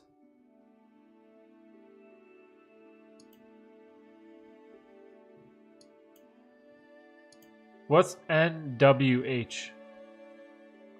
So Shang-Chi, what is NWH? Is that the Spider-Man? I didn't care much for Eternals, to be honest. Oh, really?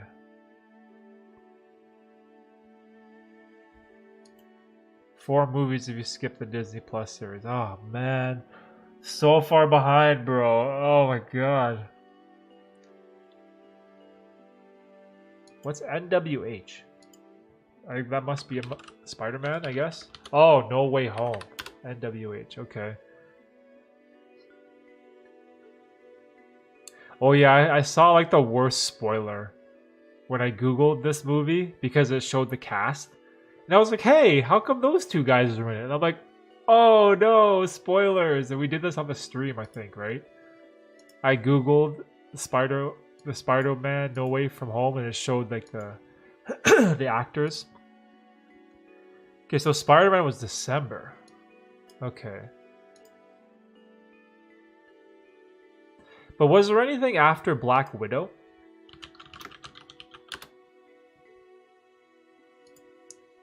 Because Black Widow was the recent one we watched. So Black Widow was July 2021. So as long as there was nothing before Shang-Chi and after Black Widow, I should be good. Okay, and then Doctor Strange.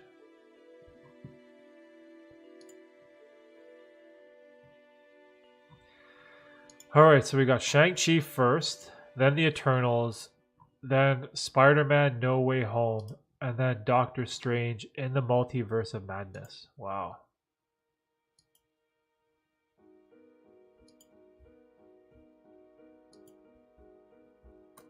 Oh man. Maybe maybe I'll watch one tonight if I can have the time. See, this is the thing too. It's like it's good to have like some days off, like an imbalance in your life, you know, and relax and watch a movie or a TV show. But the thing that sort of has been consuming like my viewing time is like when I have free time, you know, to sit down and watch a movie. Instead, like I'd rather play with my daughter, you know, and take her to the park, or maybe go and do something, or get ice cream, or like, you know, it's like part of my life now where once you have kids, the needs of your children supersede your own, right? And as a parent, like you always want to be doing stuff with them, and it's so not only is it difficult for me to find time to watch things that I want to watch after my work, right? And after YouTube, but also like, you know, that free time I want to spend with like my family too, right? So it's tough. it's tough. You gotta watch WandaVision to fully understand the new Doctor Strange. WandaVision? What is that? I keep coughing. What's WandaVision? That's the girl from the Avengers, right? With like the red powers. The red, I don't even know what it is. Elizabeth Olsen.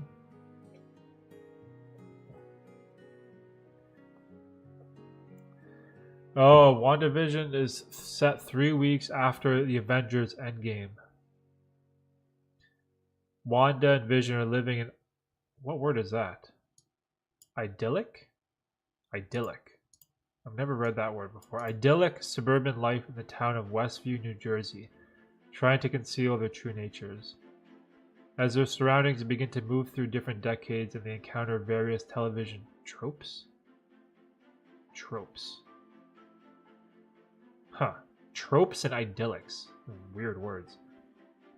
The couple suspects that things are not as they seem. Oh man, this got 9 episodes, bro.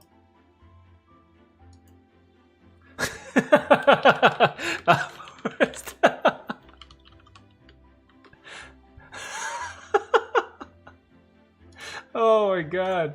This is so funny. Sorry. I'm the worst. WandaVision. I never even heard of this. Oh my god. See, this shows you, like, how obsessed and deep I am into the whole content creation, YouTube self-improvement world. Like, this is, like, I'm so obsessed with this stuff that I never even knew or heard about WandaVision before. Like, I had no idea. Like, this was like it's a series that came out that was streamed on Disney Plus. There was 9 episodes too. Oh my gosh. I'm assuming it's good.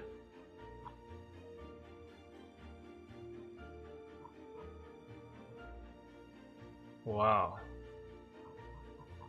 So you have to watch WandaVision to understand the new Doctor Strange.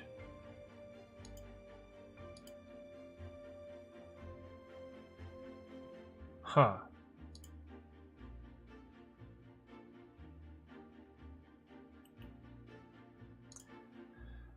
Isn't I love everything Wanda.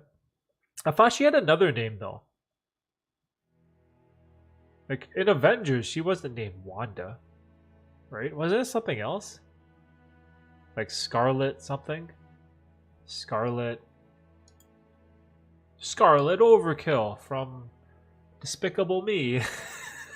See, that's the type of Scarlet I've been watching. I've been watching Despicable Me and Minions with my daughter so much. You think of like Scarlet Witch from Avengers. I'm thinking of Scarlet Overkill from Despicable Me. It's okay-ish, slow at first, but picks up pace later. Used to love reading the comics, and when I heard Elizabeth Olsen was going to play Wanda, I freaked out. Oh, wow. Yeah, Scarlet Witch. Yeah, that's it. Scarlet Witch. Oh my gosh.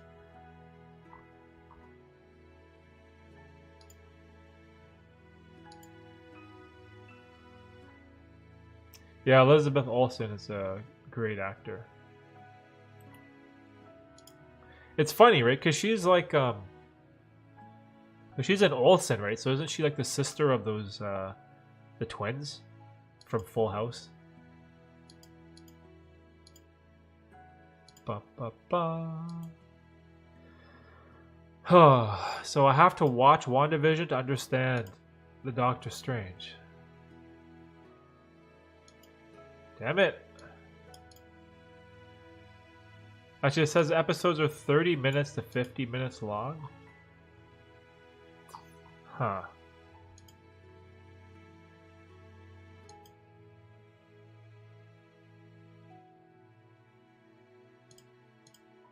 I really want to watch Shang-Chi though.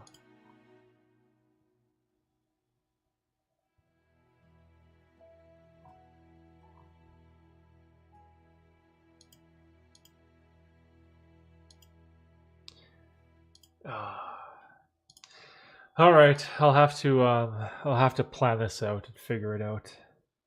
This is getting embarrassing. I'm like falling so far behind. Like I loved all the Marvel movies and Iron Man and the Hulk and Thor. Like me and Tina would watch it like opening night in the movie theaters. It was great. It was like amazing. But now, if we were to go and watch a movie in the theater, we'd have to like get a babysitter, or we'd have to like stream it at home after Tiffany goes to bed. I don't know. The show might seem weird at first, but that's kind of the point. Oh. But I don't get it though. Why is it... I thought Vision is like... Didn't Vision die? I thought Vision died. Is my memory bad? Oh my god, this is embarrassing. It's embarrassing, bro. I don't remember anything. The worst. Like a fake Marvel fan.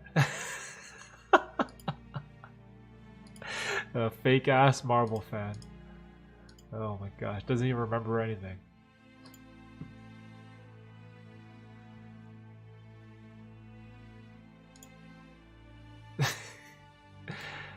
Oh, just watch the show.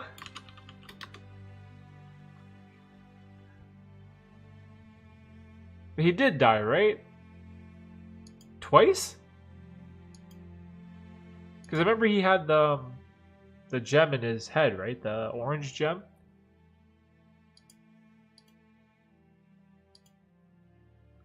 See, this is gonna be exciting. Like I've been so like not on the whole Marvel world that when I finally find the time to watch some of these films, it's gonna be amazing. I'm gonna enjoy the shit out of these videos. Oh, the Mind Stone. Damn, you know the stones too? Crazy, bro. That's a real fan. I just remember it was like orange or something. Orange or yellow. Man, the Eternals looks crazy though, because I don't know any of these characters. Ajax, Circe, Icarus, Kingo, Spray. Like, who are these people?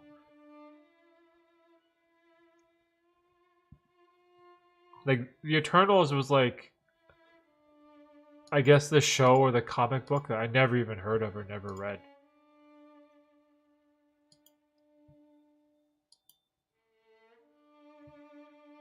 Kaput! You're so kaput right now. I know that word. In my mind, I'm the meme with the guy explaining things to you.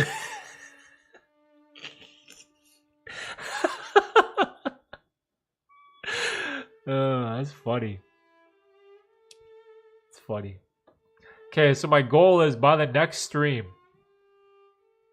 Okay, so when's the next stream? Next stream is going to be May 28th, 2 weeks from now. So my goal, where's the camera here? So my goal is going to be, I'm going to watch at least one of these movies by next stream.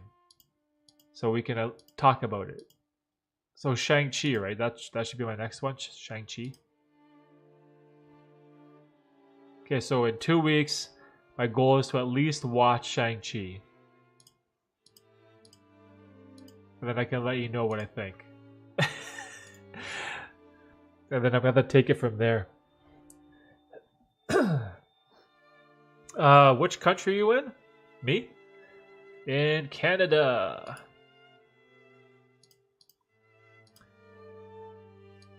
Just outside of Toronto, pretty much.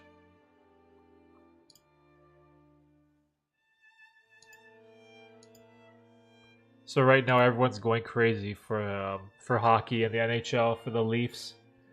I think, do they play today? Let me see.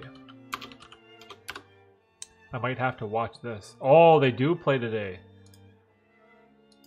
So this is like, tonight is going to be crazy in Toronto and in Canada. The series is 3-3, so it's a Game 7. Tampa Bay Lightning and Toronto Maple Leafs. Like, if the Leafs win tonight, like, the city is going to go nuts. Lucky he's in Winterfell. Yeah, I'm in Winterfell. I'm in Winterfell. The Northwest Territories in Canada is probably like the wall. Like, if you go like way up north in Canada, that'd be like where the White Walkers are at the wall.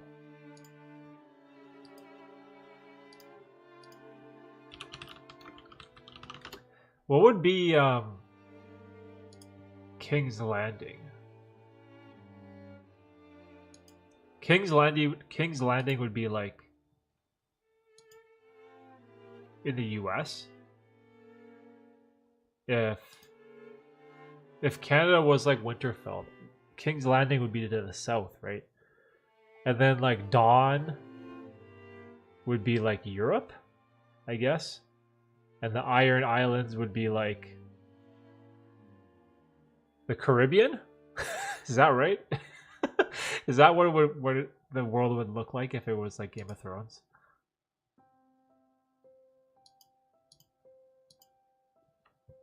Or what about the Dothraki? Would that be like the Middle East or Asia or something?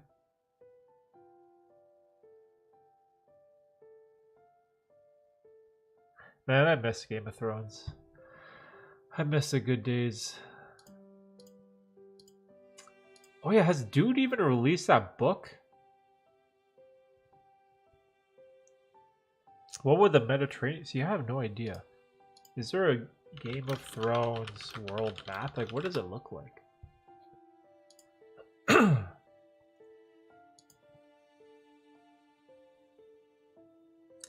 Oh, that's interesting.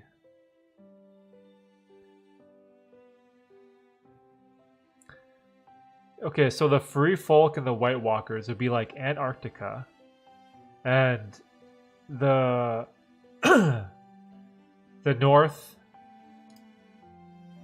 What do you call it?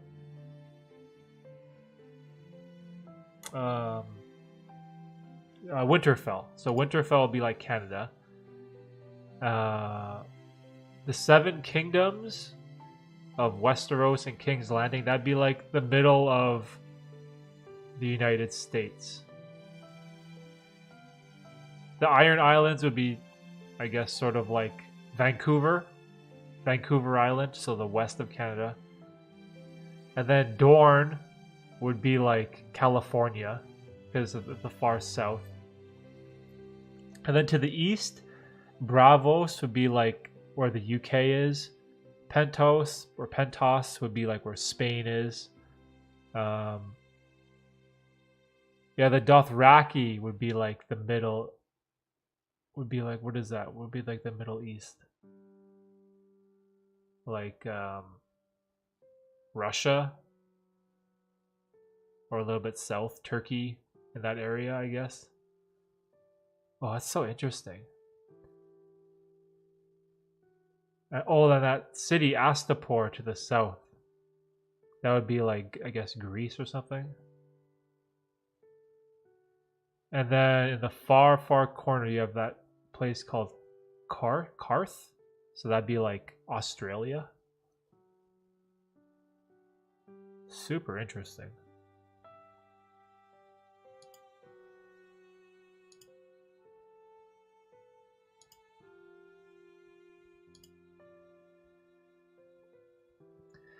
Dang, the Game of Thrones world is so cool. Oh wait, there's even more. Like there's like a zoomed out version too, where it has all these like other places that I've never even heard of before. The Novi Empire, Sunrise Sea, Monkey Island. What the heck is this?